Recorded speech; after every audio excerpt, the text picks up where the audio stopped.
Bwana leo nipo Chanika hapa mtaa wa Lubakaya manispaa ya Ilala, Dar es Salaam. Nakuja na nyumba hii hapa, unaona hapa. Hii nyumba bana inauzwa na bei yake ni milioni 23 tu za Tanzania. Unajipatia nyumba safi kabisa kama jinsi unavyoona hiyo. Hii ni nyumba wastani wa kiwanja hapa ni square mita 350 na hichi hapa ni kisima cha maji. Ina vyumba vitatu vya kulala, kimoja ni master, ina sitting room, ina jiko na public toilet kama jinsi unavyoona, na kuzungusha humu ili uweze kuona. Hii hapa hii. Kama jinsi unavyoona muonekano wake ndio huu hapa huu. Kama jinsi unavyoona hapo na huku ndio mbele. Huku ndio mbele.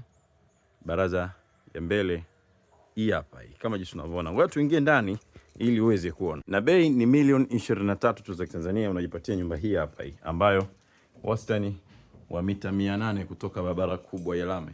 Hii hapa ndo sitting room kama jinsi unavyoona hapo. Hii ndo sitting room yake, ni ya kizazi mno kama jinsi unavyoona.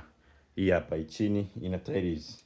Ina vyumba vitatu vya kulala, kimoja ni master, chumba cha kwanza, cha pili na cha tatu na master pamoja na public toilet pamoja na jiko lake. Hii hapa hii kama jinsi unavyoona. Hii sio kukosa muda wangu. Nipigie simu chap tuje tumalize hapa, na wote mnakaribishwa.